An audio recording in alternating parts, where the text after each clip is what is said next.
예수님을 이 땅에 보내시고 그의 십자가의 죽으심으로 인간의 죄의 문제를 해결하시며 그의 부활하심으로 우리로 하여금 의의 길로 걸어가게 하시는 하나님께 모든 영광과 감사를 드립니다. 오늘 우리가 드리는 귀한 성탄절 예배를 축복하셔서 다시 한번 참된 주님의 탄생의 뜻을 묵상하며 감사와 찬양이 넘치는 예배가 되게 하옵소서.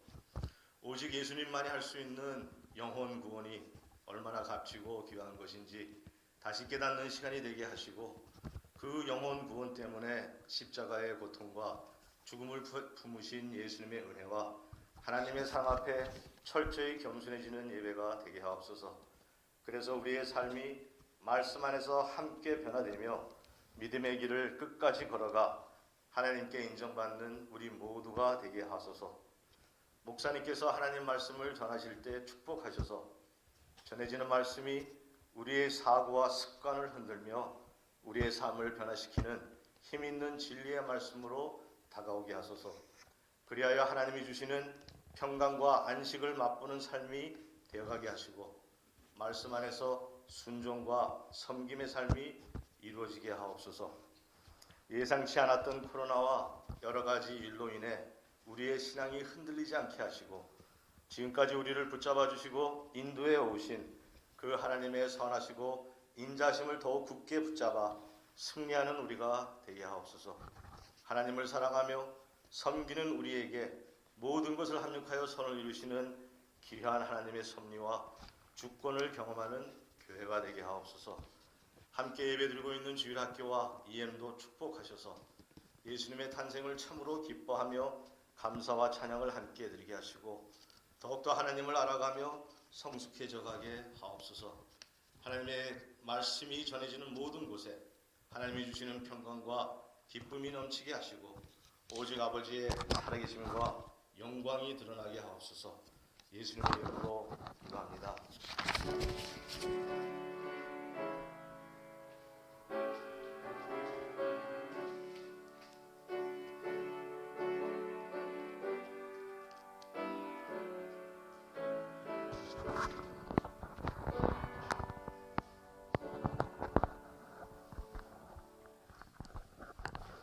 오늘 우리에게 주신 하나님의 말씀은 누가복음 2장 1절에서 14절입니다. 신약 89페이지 누가복음 2장 1절에서 14절입니다. 교독하겠습니다. 그때 가이사 아구스도가 영을 내려 천하로 다 호적하라 하였으니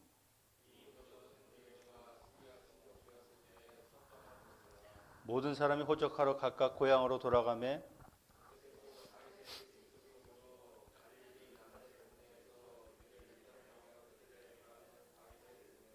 그 약혼한 마리아와 함께 호적하러 올라가니 마리아가 이미 잉태하였더라. 첫 아들을 낳아 강보에 싸서 구유에 뉘었으니 이는 여관에 있을 곳이 없음이로라.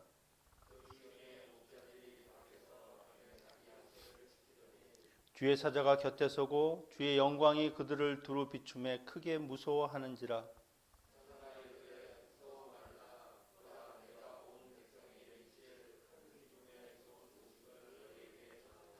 오늘 다윗의 동네에 너희를 위하여 구주가 나셨으니 곧 그리스도 주시니라.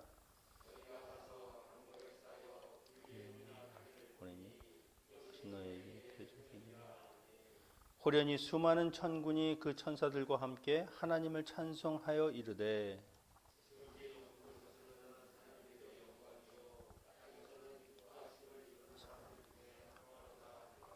아멘. 오늘 우리가 대림절 마지막 주일 성탄주일을 지키게 되었습니다. 감격스러운 날이죠. 주님이 이 땅에 오신 그 날이 우리에게 온 것입니다. 우리의 생애에 한가운데 찾아오신 예수 그리스도. 역사 이래로 오랫동안 이 주님의 오심을 많은 사람들이 기다렸습니다. 그럼에도 불구하고 그 오심을 기다림으로 끝난 사람도 있고 이 땅 가운데 오셨지만 미처 또 주님을 영접하지 못한 사람들도 있고, 그럼에도 불구하고 우리는 예수님이 이 땅 가운데 오신 것을 이미 알고 또 그것을 확신하면서 이 성탄을 맞이한다는 것이 얼마나 놀라운 일인지 모릅니다. 한 사람의 인생의 그 시작점, 그 출발점인 이 탄생, 그 시간을 함께한다. 이것만큼 감격스러운 것은 없죠. 오늘 우리가 주님의 그 탄생의 첫 시작인 이 성탄절을 맞이하는 그런 기쁨의 날이 되었습니다. 제가 어렸을 때 많은 기억은 없습니다. 몇 가지 단편적인 기억이 있는데 그 중에 하나가 저희 여동생이 태어날 때 제가 그 자리에 함께 있었다는 겁니다. 저희 집안이 뭐 어떤 일이 있었는지 모르겠는데 제가 이제 밤에 잠을 자다가 그냥 잠결에 안방으로 건너갔는데 어머님이 많이 아파하시고 그리고 한 여인이 앉아 있었는데 아마 지금 생각하면 산파인 것 같습니다. 그냥 그런가 보다 하고 이제 잠을 들었는데 아침에 일어나니까 제 동생이 태어났다고 그래서 응애응애 하는데 그 모습이 얼마나 이쁜지 모릅니다. 저희 여동생은 아주 부유하게 자랐죠.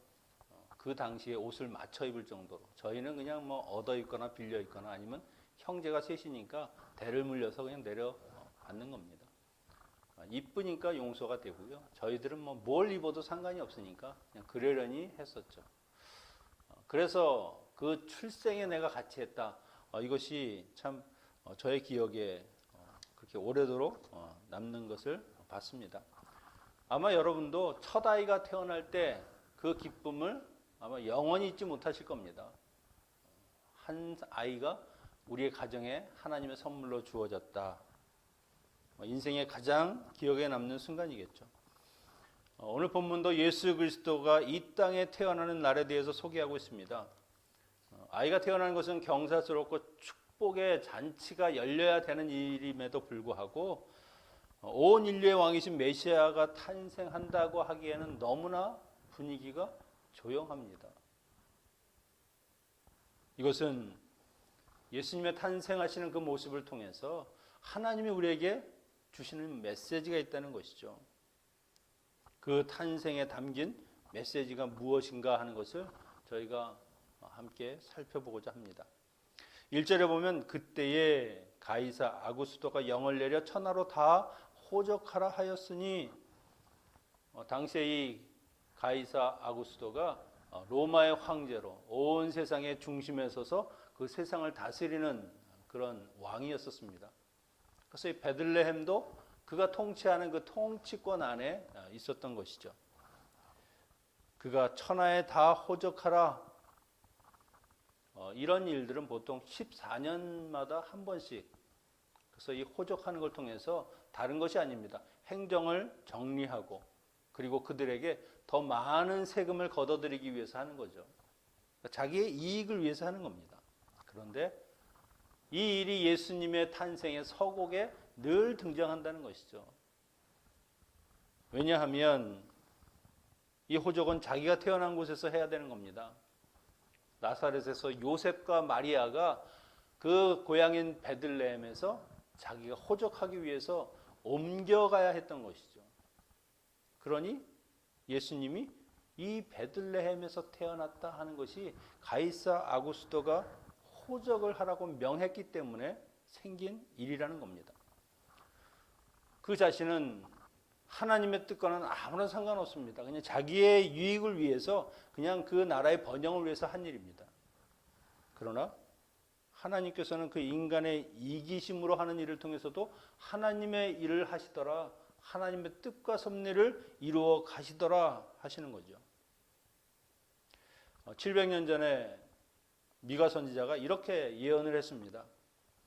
베들레헴 에브라다야 너는 유다 족속 중에 작을지라도 이스라엘을 다스릴 자가 내게서 내게로 나올 것이다.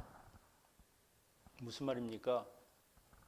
베들레헴에서 메시아가 나실 것이다 라고 하는 것을 700년 전에 예언했다는 것이죠. 그것이 오늘 성취되는 겁니다. 어떻게? 가이사 아구스도가 호적하라는 그 명령 때문에 진짜 왕이신 예수 그리스도를 그 자신도 모르는 사이에 예비하고 영접하고 있다는 것이죠. 우리가 보기엔 어떻습니까? 가이사와 같은 세상의 왕이나 대통령, 그들이 세상의 중심이고 그들이 세상을 다스리고 통치하고 그들의 뜻대로 이 세상이 움직이는 것 같아 보일지는 몰라도 실제적인 세상의 통치자 그리고 왕이시고 주인이신 분은 하나님이시라는 것이죠. 하나님이 이런 왕과 대통령들의 배후에서 그들이 무엇을 하든 그들의 뜻대로 할지라도 그 일을 통해서 하나님의 일을 이루어 가시는 겁니다. 우리가 지난 금요일에 살펴본 고레스가 그 한 예죠. 역대하 36장 마지막 부분에 바사왕 고레스가 이제 바벨론을 완전히 섬멸시키고 그 바벨론에 포로되었던 백성들을 가나안 땅으로 돌려보냅니다. 너희는 가서 너희 하나님의 그 성전을 지어라. 어떻게 가능합니까? 이방 나라의 왕이 하나님을 잘 모를 것 같은 그 사람이 하나님에게 감동되어 내가 왕이 되고 내가 이렇게 강한 나라를 이끄는 것은 하나님의 은혜다라고 하는 그런 생각을 가지고 하나님이 말씀하신 대로 이 백성들을 돌려보내는 거죠. 70년 포로 생활이 이 고레스로 인해서 끝나는 겁니다. 한번 생각해 보십시오. 이스라엘 백성들이 바벨론에 의해서 점령당하고 포로로 끌려갔습니다. 70년 후에 이들을 포로에서 해방시키려면 하나님은 언제부터 이 일을 준비하셔야 됩니까? 끌려가기 전부터 바사라고 하는 나라를 일으켜 세우시고 그리고 고레스라고 하는 사람을 이 땅 가운데 보내셔서 왕으로 키우셔야 이 일이 가능한 것이죠. 하나님은 오랜 세월을 그 모든 것을 준비하고 계셨다는 겁니다. 이런 일을 보면 이 세상의 역사는 하나님이 주관하시는 것이 분명하다는 겁니다. 여러분, 우리의 인생은 어떻습니까? 내 눈에는 보이지 않지만 내가 보기에는 하나님은 아무 일도 안 하시고 그냥 손 떼고 계신 것처럼 그렇게 무관심해 보일 수 있지만 아닙니다. 하나님은 우리가 이 땅 가운데 태어나는 그 시간부터 우리를 위해서 일하시고 준비하시고 그리고 우리가 하나님의 자녀로 살아갈 수 있는 그 모든 길을 예비하셨다는 것이죠. 그래서 우리가 오늘 여기에 앉아 있고 또 인터넷으로 저렇게 예배를 같이 드리고 있는 겁니다. 제가 아는 집사님이 어느 외딴 교회에 들려서 예배를 드리게 되었습니다. 원래는 그 목적지가 거기가 아니었는데 그 목적으로 한 교회를 가려고 하다 보니까 날씨도 바뀌고 그리고 시간적으로 안 맞아서 그냥 근처에 있는 교회에 갔습니다. 갔더니 그 교회에서 굉장히 어려운 일을 만나서 이 재정적인 문제가 생긴 거죠. 그래서 그 집사님이 거기에 많은 돈을 헌금하셨다고 이야기하시더라고요. 근데 그냥 내가 헌금했다 이야기가 아니라 생각해 보니까 하나님이 하필이면 왜 그 교회에 가게 하시고 그리고 그 교회는 그동안 재정적인 어려움으로 하나님께 많은 기도를 했을 텐데 나를 하나님이 이끄셔서 그 교회에 가게 하시고 그들을 돕게 하셨다. 이걸 생각하니까 하나님이 이 모든 일들을 한 채 오차도 없이 그 시간을 맞춰서 이루어 내셨다라고 하는 것을 깨달을 때 너무너무 마음에 이 하나님에 대한 감동이 생겼다는 겁니다. 아, 하나님이 이렇게 내 인생을 인도하고 계시는구나. 우리에게 일어났던 일들 한번 여러분이 곰곰이 생각해 보십시오. 거저된 것이 없습니다. 하나님이 철저한 그 시간까지 계산해 가시면서 1분 1초까지도 하나님이 이루어 가신 것이죠. 주님의 탄생을 위해서 가이사 아구스토를 황제로 세우고 그로 하여금 호적하라 명령하게 하신 그 하나님, 오늘도 내 삶 속에서 나와 함께 일하시고 내 삶을 한 걸음씩 인도해 가신다고 하는 사실을 여러분 기억하시기 바랍니다. 6절 7절에 보면 탄생할 당시의 상황을 소개하고 있습니다. 거기에 있을 때에 해산할 날이 차서 첫 아들을 낳아 강포에 싸서 구유에 뉘었으니 이는 여관에 있을 곳이 없음이러라. 일반 가정에 아이가 태어나도 집안의 가장 따뜻한 곳에 누이는 것이 그건 상식이죠. 그런데 왕이신 주님이 태어나시는데도 여관에 방이 없습니다. 그래서 구유에 누였다. 구유는 짐승들의 먹이통, 여물통입니다. 그냥 돌을 깎든지 아니면 나무를 엮어서 만들었죠. 얼마나 지저분하겠습니까?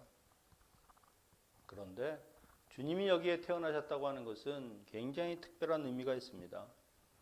그 하나님의 아들이신 예수 그리스도가 그 하늘의 모든 영광과 그 모든 자기의 특권을 버리고 이 땅 가운데 인간의 몸으로, 그것도 인간의 가장 낮은 그 구유에 누이셨다는 것이죠. 자기 비하, 자기 비움의 극치를 우리에게 보여주셨습니다. 주님은 이 땅의 가장 낮은 곳, 가장 비천한 곳에 임하셨습니다. 이것은 주님이 그동안 누렸던 모든 하나님의 특권을 다 포기했다는 말이죠. 오히려 이 세상에 사는 동안에는 그 어떤 혜택도 누리지 않는다. 인간과 똑같이 되어 더 낮은 자세로 그들을 섬기며 살겠다고 하는 것을 보여주는 겁니다. 12절에 천사가 이렇게 이야기하죠. 너희가 가서 강보에 쌓여 구유에 누워있는 아기를 보리니 이것이 너희에게 표적이 되리라. 구유에 누워있는 것, 그게 바로 메시아라고 하는 표적이다. 짐승의 여물통에 누워있는 것이 무슨 왕이 된 표시인가? 주님이 이 세상에 아무도 가지 않을 그 마구간 구유에 임하신 것은요, 이것이 바로 나의 갈 길이다. 이것이 왕의 길이다. 내가 보여줄 것은 무엇이냐? 이 구유와 같은 인생, 고난의 시간을 지나고 오직 하나님의 뜻을 따라서 그것이 골고다든 아니면 그냥 힘들고 어려운 그런 고난의 십자가든 하나님이 원하시면 그 길을 가는 것, 그것이 바로 메시아인 왕의 표적이라는 것이죠. 예수님께서 사역하실 때 이런 말씀을 하셨습니다. 누가복음 9장 58절에 보면 여우도 굴이 있고 공중에서도 집이 있으되 인자는 머리 들 곳이 없느니라. 주님은 이 세상의 것을 얻기 위해서 살지 않으셨습니다. 부와 명예와 권력, 그것과는 아무 상관없이 살았습니다. 오히려 자기의 것을 다 내어주고 이 세상의 어떤 물질적인 풍요도 누리지 않으셨죠. 그것에 비하면 우리는 얼마나 많은 것을 누리고 있습니까? 어떤 분이 글 쓴 걸 보니까 그분도 어렵게 살았겠지만 국민학교 5학년 때가 되어서 정말 쌀밥이라고 하는 것을 먹어봤답니다. 흰 쌀밥, 김이 모락모락 나는. 그때 야, 이렇게 맛있는 것이었구나 그렇게 생각했다고 합니다. 이런 말 하면 요즘 누가 믿겠습니까? 아니, 쌀밥은 가서 그냥 쌀 한 통 사면은 그냥 언제든지 해 먹을 수 있는 건데 그걸 무슨 국민학교 5학년 때까지 못 먹었다는 게 말이 되냐. 그때는 그냥 하루 3끼 먹으면 굉장히 잘 사는 거고요. 쌀밥은 생일날 가끔 먹을까 말까 합니다. 근데 지금은 굶는 사람이 어디 있습니까? 오히려 건강을 생각해서 보리밥을 먹고 또 다른 잡곡밥을 먹지. 우리 주변에 잠자리가 없어서 고생하는 사람 없죠. 방의 사이즈는 크고 작을지 모르지만 그냥 자기 몸 하나 누이고 그리고 자기가 쉴 수 있는 공간은 다 있다는 겁니다. 근데 아무도 이것으로 행복하다, 만족하다 느끼는 사람은 없다는 겁니다. 그건 기본이고 그 외에 다른 것, 그것을 바라보고 사는 것이죠. 근데 사람은 아무리 많은 것을 가져도 늘 부족한 겁니다. 여러분에게 무엇이 더해지면 아, 나는 행복하다 하시겠습니까? 근데 그것도 얼마 가지 않을 거요. 조금 지나면 아, 나는 불행하다, 또 이게 필요하다 하실 겁니다. 사람이 물질적인 것으로 행복하고 만족하고 살 것 같으면 주님은 절대로 마구간에서 태어나지 않으셨습니다. 인생의 물질이 최고다라고 하면 주님은 오히려 고대 광실에 금으로 뒤덮인 그 왕실에서 태어나셨겠죠. 봐라, 나를 믿으면 이렇게 호화찬란한 삶을 살게 된다. 부귀와 영화를 누리고 나를 믿어라. 내가 너희를 이렇게 만들어 주겠다. 이걸 메시아의 표적으로 보여주셨겠죠. 그런데 아니라는 겁니다. 그런 것으로는 너희의 인생이 절대 행복해질 수 없다. 오마나 누울 방이 없어 초라한 구유에 누워 있어도 괜찮다. 하나님을 믿으면, 그리고 나를 믿으면 그것으로 너희는 충분히 만족하는 인생이 될 수 있다. 너희가 지금 보잘것없는 그런 초라한 구유와 같은 곳에서 사는 삶을 산다고? 그것이 너희가 하나님의 자녀라는 표적이다. 그럼에도 불구하고 그런 상황에서도 내가 하나님을 믿으며 내게 주어진 것에 만족하며 살아가는 삶을 사는 것, 그것이 세상 사람들과 구별된 하나님의 자녀라고 하는 표적이라고 이야기하시는 것이죠. 아, 나는 하나님으로 만족한다. 하나님이면 충분하다. 이런 마음으로 살아가는 것, 그것이 하나님의 자녀된 표적이고요. 그 마음을 가진 사람들에게 주님이 뭐라고 하시겠습니까? 내가 언제든지 너의 남은 그 빈자리는 내가 채워주겠다는 것이죠. 아무것도 채울 수 없고 만족과 행복을 주지 못하는 세상의 것을 따라 살지 마라. 그래서 주님이 구유에 태어나셔서 우리의 참된 인생을 위해서라고 하면 내가 너희의 양식이 되고 내가 죽어서 너희의 모든 것을 채워줄 수 있을 정도로 날 희생하는 삶을 살겠다고 우리에게 말씀하시는 것이죠. 예수님의 탄생을 통해서 우리가 배우는 가장 중요한 지혜는 무엇입니까? 세상적인 차원에서 말하는 부와 그런 복이 아니라 참 생명이신 예수 그리스도를 붙들고 사는 것, 그리고 그 주님이 내게 주시는 것으로 만족하면서 오히려 하늘에서 채워주는 그 양식으로 충분히 기쁘게 사는 것, 그것이 바로 주님이 주시는 지혜입니다. 8절 이하에 보면 처음 주님의 탄생의 소식을 들은 사람들이 소개되고 있습니다. 그 지역의 목자들이 밤에 밖에서 자기 양떼를 지키더니,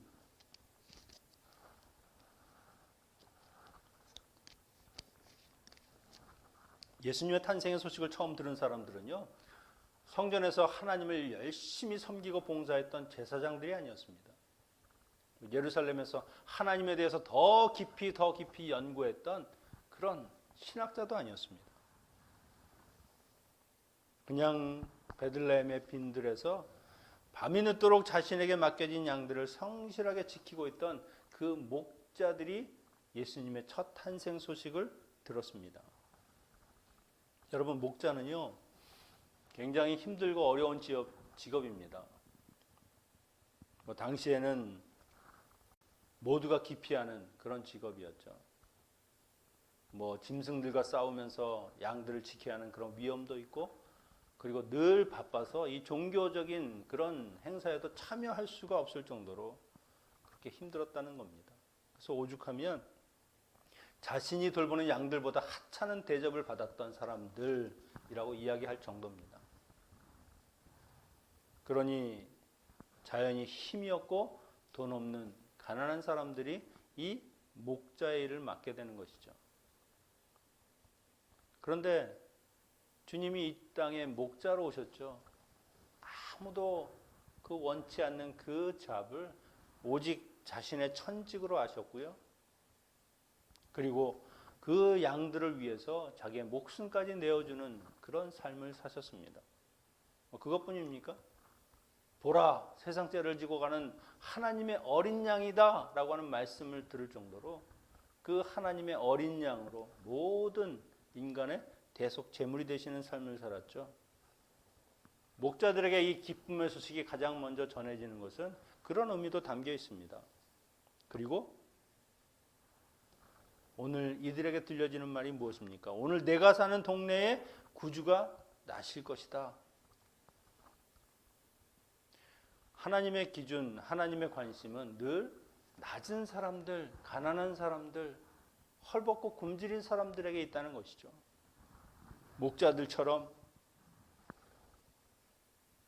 하나님이 오히려 예수 그리스도의 탄생과 그 복음의 소식을 세상에 가장 빨리 효과적으로 전할 줄을 모르셔서 이 목자들을 택한 것이 아니라는 것입니다. 오히려 대제사장이나 종교 지도자들, 세상의 왕들이라고 하는 사람들에게 그것을 보여준다고 하면 더 빠를 수 있겠죠. 하지만 주님의 관심은 세상의 기준으로 보면 하나님의 사역에 큰 도움이 될 것 같지 않은 사람들, 그래서 주님이 늘 가까이 했던 사람들이 누굽니까? 세리와 창녀와 병든 사람들, 소외된 사람들. 그들이 예수님의 친구고 예수님에게 가장 가까운 그런 삶을 살았다는 것을 볼 수 있죠. 이것은 심령이 가난한 사람들, 그리고 정말 하나님을 바라는 사람들, 그들이야말로 하나님을 온전히 섬기는 자세가 되어 있다는 겁니다. 그 당시에 아무도 하나님을 하나님으로 섬기지 않고 하나님에 대한 경외는 하나도 없고 그저 종교심만 많았던 그 시대에 정말 하나님을 하나님으로 그렇게 인정하는 사람들, 그 사람들에게 하나님의 마음은 항상 가 있는 겁니다. 오늘 그들의 삶을 표현하는 데도 보면은요, 밤에 밖에서 자기의 양떼를 지킨다. 얼마나 힘든 모습입니까? 오늘 우리의 삶도요, 이 목자들과 크게 다를 것이 없습니다. 들판에 서서 어두운 밤을 지키면서 고단한 밤을 지새우는 그런 사람들의 모습. 우리도 인생의 고단한 밤을 지새우는 사람들과 똑같죠. 추위와 싸우고 짐승과 싸우고 자신의 양떼를 지켜내는 사람들, 우리도 겉으로 보면 풍요롭고 안락해 보일지 모르지만 그 속을 들여다보면 상처와 아픔과 그런 것들과 늘 부대끼면서 살아가는 그것이 우리의 삶의 모습입니다. 그럼에도 불구하고 자기에게 맡겨진 양떼들을 충분히 돌보는 그 목자들처럼 우리도 가족들을 위해서 그냥 세상과 맞서 싸우고 또 좋은 것을 먹이기 위해서 애쓰고 수고하고 세상의 위험으로부터 보호하기 위해서 그리고 안전하게 그들을 지키기 위해서 얼마나 많은 수고와 헌신을 합니까? 주님은 그런 사람들을 위해서 오셨습니다. 내가 너와 함께 한다 위로하시면서 그들을 격려하시고 그들을 믿음 안에서 하나님의 사람으로 만들어 가시는 그 일을 이루고 계신 것이죠. 여러분, 우리가 세상에서 편안하고 안락한 자리에 있지 않다? 그래도 걱정할 거 없습니다. 왜냐하면 주님은 우리 같은 사람들을 위해서 오셨거든요. 자기의 역할에 충실했던 이 목자들에게 놀라운 사건이 일어나는데요. 천사들이 그 어두운 하늘을 열고 이들의 곁에 서서 영광의 빛을 비춥니다. 우리의 인생이 칠흑같이 어두울지라도요, 그곳에는 천사들이 있고요, 우리를 바라보시는 하나님이 계시다는 겁니다. 그리고 말씀하시는 것이죠. 내가 너에게 기쁜 소식을 전해주겠다. 그것도 꿈결에 이야기하는 것이 아니라 이들의 삶의 그 자리, 그 현장에 오셔서 이야기를 하시는 것이죠. 주님을 만나는 데는 신분의 문제가 아닙니다. 오히려 신분을 따진 사람들, 자격을 따지는 사람들은 주님의 곁에 근처에 가지도 못했습니다. 온전히 하나님을 사랑하고 하나님께 나아가고자 하는 사람들, 그들에게 하나님이 말씀하시는 것이죠. 가장 복된 소식, 그 복음의 소식. 예수님과 함께하는 사람들, 누가 가장 먼저 그 복음을 받아들입니까? 소외되고 헐벗고 가난한 사람들이었습니다. 제사장들은 끝까지 하나님을 받아들이지 않습니다. 예수 그리스도를 영접하지 않습니다. 오히려 배척하죠. 내 이익을 침해하는 사람, 성전에서 돈 좀 벌려고 하는데 그것을 방해하는 방해꾼, 그 정도로 여긴다는 겁니다. 11절에는 그들이 받은 메시지입니다. 온 백성에게 미칠 큰 기쁨의 좋은 소식, 오늘날 다윗의 동네에 너희를 위하여 구주가 나셨으니 곧 그리스도 주시니라. 다윗의 동네, 베들레헴은 다윗이 태어나고 자란 곳입니다. 그래서 그냥 베들레헴 그러면 다윗의 동네입니다. 다윗은 이스라엘의 별과 같은 사람이죠. 가장 위대했던 왕, 다윗과 같이 그 길로 행했느냐 그러지 아니했느냐 하는 것으로 하나님이 그의 점수를 매길 정도로 모든 왕들의 기준이 된 사람입니다. 그런데 다윗의 그 동네라고 하는 것은 다윗 언약을 상기시키는 것이죠. 사무엘하 7장에 보면 7장 11절 12절에 이렇게 하나님이 약속하셨습니다. 여호와가 또 내게 이르노니 여호와가 너를 위하여 집을 짓고, 다윗의 그 집을 지어준다. 그의 왕권을 말씀하시는 겁니다. 내 수완이 차서 내 조상들과 함께 누울 때에 내가 죽고 나더라도 내가 내 몸에서 날 내 씨를 내 뒤에 세워 그의 나라를 견고하게 하리라. 역대하에서 이 다윗 언약 때문에 그나마 이 남유다에 있는 그 자손들이, 다윗이 그 밑에 후손들이 아무리 악독한 일을 하더라도 그 대에 다윗의 후손을 또 왕으로 세웠습니다. 이 다윗 언약을 믿기 때문에. 내게서 날 씨. 그러나 진정한 왕은 하나도 없었죠. 요시야마저도 결점이 있었습니다. 그러나 다윗을 통해서 완전하신 왕, 그 누구도 진정한 왕이라고 외칠 수밖에 없는 그 흠없고 완전하신 왕이신 예수 그리스도가 날 것을 이야기하신 것이 바로 이 다윗 언약입니다. 오늘 우리가 들어야 할 가장 기쁘고 복된 소식은 무엇입니까? 이 어둠의 세상에서 우리를 빛으로 옮겨주실 그 주님이 이 땅 가운데 태어나셔서 나로 하여금 하나님을 믿게 하시고 새로운 빛의 자녀로 살도록 만들어 주셨다고 하는 것, 그것보다 더 복된 소식이 어디 있습니까? 내년쯤에는 코로나가 이제 다 끝났다라는 소식도 저에게는 굉장히 기쁜 소식이 되겠죠. 그거보다 더 원천적이고 근본적인 기쁨의 소식은 예수 그리스도, 그분이 오셨다는 겁니다.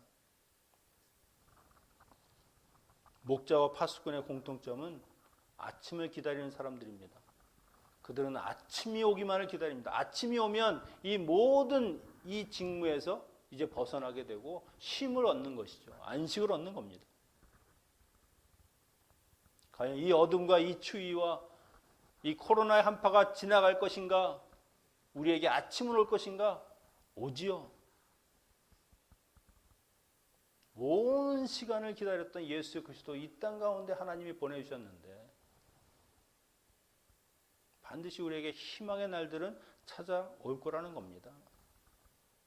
우리 14절 한번 같이 읽겠습니다. 시작. 지극히 높은 곳에서는 하나님께 영광이요 땅에서는 하나님이 기뻐하신 사람들 중에 평화로다 하니라.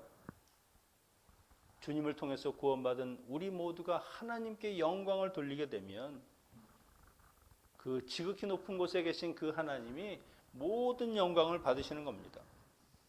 땅에서 기뻐함을 입은 사람들 누굽니까? 예수 그리스도를 통해서 구원받은 사람들이죠. 복음을 듣고 예수 그리스도를 믿어 하나님의 자녀가 된 사람들. 이제는 죄의 사슬과 그 어둠에서 풀려서 온전히 자유함을 얻은 그 사람들이 바로 이 기뻐함을 입은 사람들이라는 겁니다. 주님께서 이 땅 가운데 오셔서 하실 일이 이사야서 53장 5절에 이렇게 소개합니다. 그가 찔림은 우리의 허물 때문이요 그가 상함은 우리의 죄악 때문이요 그가 징계를 받음으로 우리는 평화를 누리고 그가 채찍을 맞음으로 우리는 나음을 받았도다. 주님이 모든 것을 대신하셨습니다. 고난은 주님이 다 받으시고 우리는 평화를 누리고 기쁨을 누리는 것이죠. 그 평화도 어떻게 누리는 겁니까? 하나님과 우리 사이에 그 죄로 인해서 막혔던 끊어졌던, 그래서 누리지 못했던 그 평화를 예수 그리스도가 오심으로 그 죄가 사해지고 이제는 하나님과 우리가 화평한 그런 평화를 누리게 되는 것이죠. 주님이 이 땅에 오심이 우리의 삶의 방식을 바꾸고요, 우리의 사고를 바꾸고 우리의 인생 전체를 완전히 새롭게 바꾸셨습니다. 성탄절은 그런 날입니다. 그렇게 내 인생에 찾아오신 예수 그리스도, 우리를 어둠 가운데서 빛으로 인도하시고 비록 고난 가운데서도 세상의 물질과 부유와 풍요를 쫓아가는 것이 아니라 오직 하나님을 믿고 가는 사람들, 그들에게 희망이 있고 소망이 있다고 하는 것을 말씀하시는 것이 바로 이 성탄절입니다. 여러분, 이 한 주간 성탄절을 지나실 때에 이 땅에 오신 그 예수 그리스도, 그분의 사랑과 은혜가 다시 한번 우리의 가슴 속에 온전하게 새겨지는 축복된 성탄절 맞으시기를 축원합니다. 기도하겠습니다.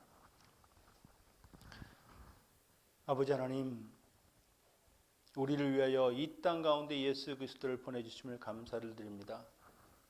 낮고 천한 우리보다 더 낮아지셔서 우리의 죄를 담당하시고 고난 가운데 온전히 섬기신 그 주님, 우리 인생의 가장 값진 것이 주님을 알고 하나님을 아는 것임을 깨닫게 하시고 주님만이 내 모든 것이 되고, 그리고 주님으로 인해 세상의 모든 것들을 하나씩 포기해 나가는 거룩한 성도들이 되게 하여 주시옵소서.